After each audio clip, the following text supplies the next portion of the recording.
Hi,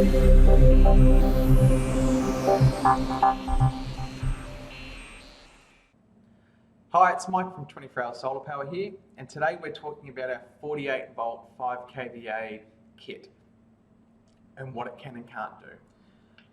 With the 48 volt 5 kVA kits, our most common system that we supply is the Victron Easy Solar.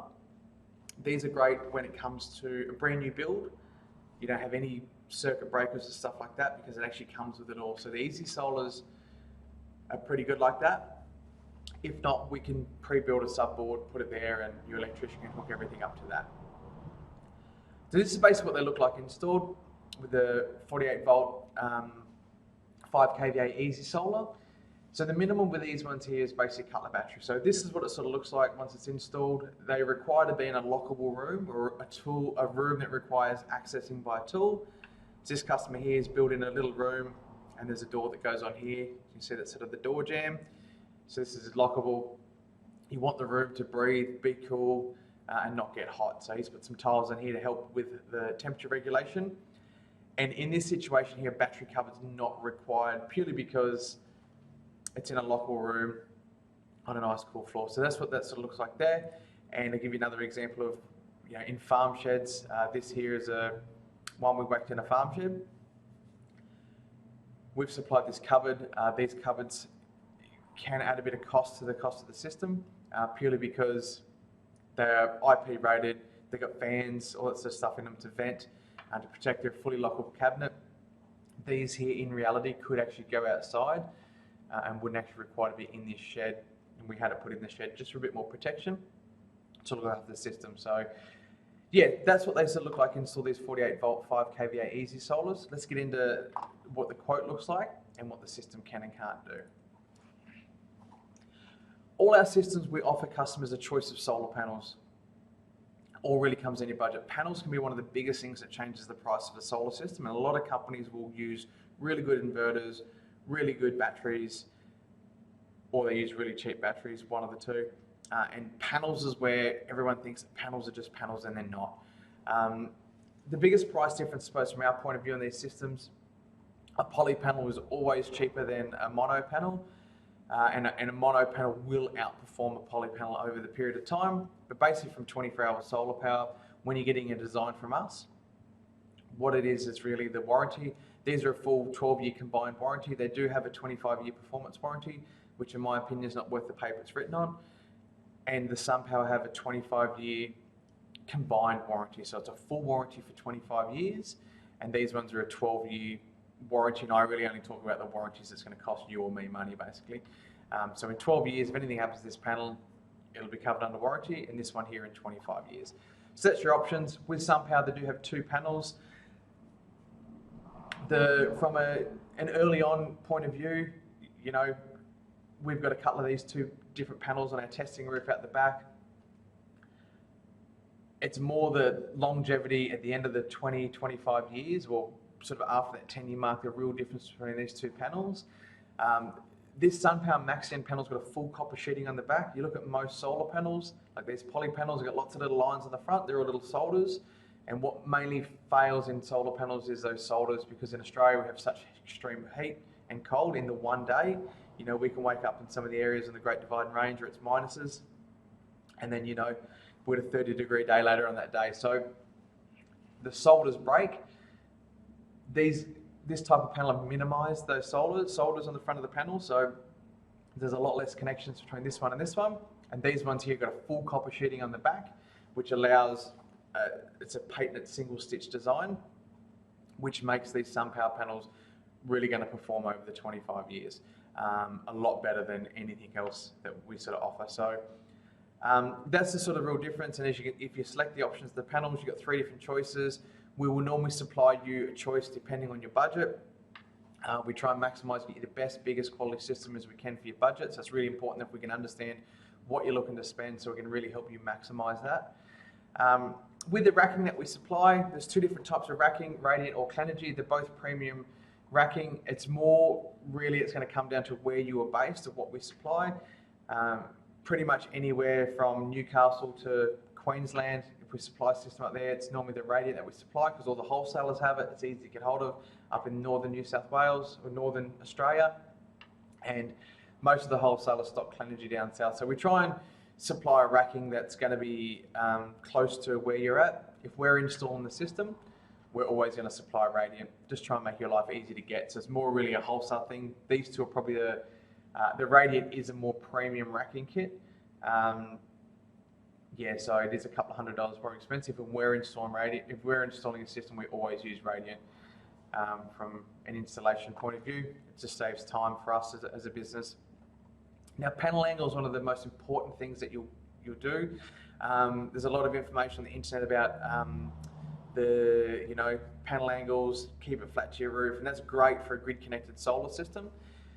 When it's off grid, we want that winter angle because in summer, when a panel's flat, they perform better in summer, and the more they stand upright, the better they perform in winter. Now, in summer, long days compensate for bad angles. In winter, nothing compensates for bad angles. We've got short days. We want to get the maximum amount of our panels. Most of our systems will set the panel to somewhere between 30 to 60 degrees, and it all really comes down to your winter usage. Now, we can put extra panels up to sort of compensate for that, but the reality is you're better off having your panels on the right angle in winter, a minimum of 30 degrees if you're going to be off grid, because that winter performance, nothing compensates for short days and bad weather in winter. So the solar tripods, highly recommended. They are adjustable and really depend on your roof angle and your usage is what it all comes down to. So if you're someone that in winter, your solar system's just going to run your lights, TVs and fridges, you're going to use a fire to cook and heat most of your stuff, well then maybe you can get away with not pulling the solar tripods up. It's all really going to come down to your usage and your habits and how you want power in winter. But we highly recommend most of the time put the panels up. If you've got a dead flat roof, you'd want the tilt frames. Pretty much if your roof is anything less than 20 degrees, I'd highly recommend looking at putting tilt frames up regardless. Otherwise, you're just not going to be happy camper in winter. You're just not going to get the production that you want from your solar system, and you'll be adding more panels or doing reworks. It's just going to cost you money. Something to consider. So these are the easy solars. And so how they work is basically, these are an inverter charger all-in-one with your subboard in them, all the monitoring, everything. If there's internet access there available, you can share your information with us and we can monitor your system, or we can troubleshoot anything wrong remotely. With the system, you can log in and have a look. So that's your inverter charger. So with these, if you think about an inverter charger off grid, it's about how many, these are 5 kVA, so it's about how many appliances you can run at once. As long as your batteries have enough charge in them, these are quite comfortable. You can run first thing in the morning, run a kettle and a toaster at the same time. There'll be no problems. So you can sort of double, you can turn up to 5,000 watts at any one time. Consider temperature D ratings. Even though they're a 5,000 kVA inverter, these run about 4,000 watts if they've been hot and treated, running a consistent load all day long. So for example, if you're running an air conditioner all day long, the aircon's running, this is charging your batteries, it's really going to put the inverter under stress.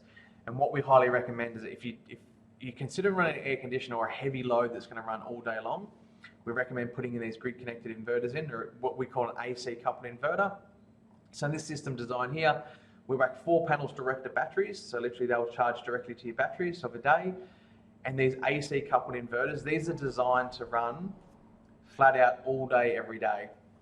These AC coupled inverters, there's a lot less losses. So basically from your panels to your power points, these are going to lose somewhere between 5% of energy conversion from your panels to your power points from these grid connected inverters. Where there's one from batteries, if we put all the panels straight into batteries, you can lose 20 to 30% from the power that's produced on your panels by the time it gets into batteries and get out, or the conversion losses. So something to consider if you do plan on running air cons and things like that.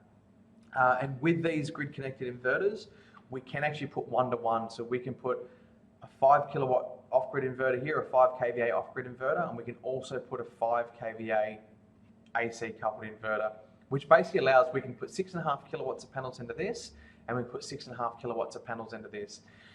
Now, if you're looking at a system that size, probably look at our next kit and up to the 8 kVA inverter. But that's what's possible with these two systems here. You can have about 12 kilowatts of panels mounted on these two systems without buying any extra products if we put a 5 kVA inverter on. So on these bigger systems, we use a redback battery enclosure. Now basically with these redback battery enclosures, they can handle up to 4 batteries. So the minimum we would recommend in this sort of size system is a minimum of 3 batteries. Now you can get away with 2, and it all comes down to your energy loads and things like that. So the minimum is 2 that you can get away with these size systems.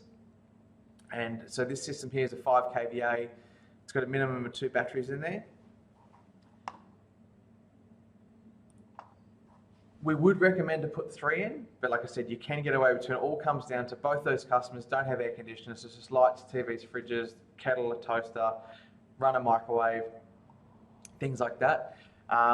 If you do plan to run heavy loads like air conditioners, we highly recommend put the ABB in with the grid connected inverter, the AC coupled, and have a minimum of 3 batteries. Your battery storage is going to come down to your usage overnight. And when living off grid, think about that. You get your daytime usage, which is the more you can use of a day, it's cheaper and easier because it all comes directly from panels. And overnight, the batteries are expensive. And with panels, the more panels you add, the more rebates you get. With batteries, the more batteries you add, the more cost you just add to the system cost, and there's no rebate or anything like that. So we give 3 battery option choices in our 48 volt systems with the 5 kVA inverter. These are the Power Plus Eco batteries. So these will have a warranted period between 60 and 80% usable capacity at the end of 10 years. Now this is their premium battery from Power Plus. Just click on the brochures, it'll go through and show the warranties and stuff like that. Now this battery here, they warrant a minimum of 80% usable capacity at the end of 10 years. So this is a 4 kilowatt hour battery storage, this is a 3.3, and the quantities are all editable. So if you want to go, right, I want to add 4 batteries up front, Mike, you just put 4 batteries in there, it's going to change the price of the quote. So you can have a play around with that. Like I said, these cupboards here come fully pre-wired, they can take 4 batteries. If you do buy 2, you can just add 4 in the future, add another 2 in the future, and you're good to go. So you can grow up to 4. And then the Zenergy battery. Now with these Zenergy batteries, they're an LTO technology. They come with a full 20-year warranty. So for you as a customer at the end of the day, what you're really buying, and the difference between these two is your lights are still going to be as bright, doesn't matter which battery, your kettle's still going to work, your toast, it's all going to work exactly the same. It's just more the warranty period that you're buying. These batteries handle the heat a lot better. They can be mounted on a wall outside or inside. You don't actually require a battery cupboard. And all these systems, you continue buying batteries and keep adding and growing. And like I said, if we can have access to the system online remotely, you can just call up, we can post your battery, you plug it into the cables there. I said, these come pre-wired for 4 batteries. If you only buy 2, we can ship another 2. You put them in, plug it in. We can jump online remotely and we can change the settings so you've got access to your new storage. So yeah, so what you're really getting as a customer at the end of the day is that the twice the warranty, these handle the heat better. So these come with a full 20-year warranty. So after 20 years, well, up to 20 years, they're going to guarantee that you've got 80% usable capacity out of these batteries, and they can be mounted to the wall. They do take up a lot more space than these rack-mounted batteries. Like I said, most off-grid situations, just put them outside on the wall. If you can put them internally in the shed, even better. Any of this technology, the cooler it runs, the better it is and the longer it's going to last. So that's sort of the different options that we do. We also can supply generators. So the generators that we normally supply are all something that you can take to any local shop and get it fixed. So we always like to work with a Honda or a Dunlite because there's loads of service centres all over Australia that will fix Honda Dunlite generators, or a Kubota. It really depends on your budget and what you're looking for. These are just optional items. You can actually just select the option if you want to add it to the quote. Don't select 2, it'll be a very expensive price. So with the STCs, if we're supplying and installing the system, these STCs are only available if we install the solar system. Now, if you're planning to do a DIY or something like that, you won't get these STCs. So send us through an email and we can send you through a quote design. But basically just an overall overview of what this system can and can't do. It's sort of designed for that customer that's got a, probably about a family of 4, you're on a toaster kettle, a microwave, things like that. With these systems, you can run a small air conditioner. You know, I've actually got a smaller inverter than this at my house. I've actually got the 3 kVA inverter, and I run a 7.1 kilowatt cooling capacity air conditioning all of a day though. It's all done of a day. The minute the sun disappears, we turn it off. We don't take it from batteries. Basically, the 7.1 cooling capacity, and that 7.1 kilowatt cooling capacity, I actually have these two inverters. So I've got a 3 kVA and a 3 kVA, 3 kilowatt grid connect inverter, and a 3 kVA off grid inverter. So pretty much for me, sun's got to be cranking.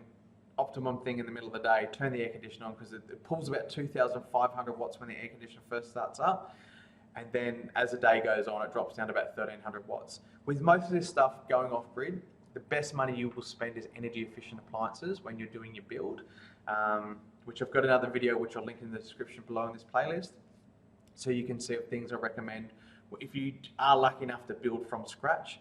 Yeah, there's so many things you can add to help you save money with solar systems, and just simple little things like, for example, with my house, we double glazed all our lounge room. We're testing that at the moment, and on average, our room's about 10 degrees cooler inside than outside. You know, we've had a few days over summer where it was 40 degrees almost on the outside, and inside the house, it was still in the 20s, like high 20s, 27, 28, 29, with no mechanical cooling. So we didn't have any fans running, no air conditioners, and we were still under that 30 degrees. So it's things like that where if you can get that right, you don't require to create the energy and do it. So thank you for the opportunity. I really appreciate to be of service.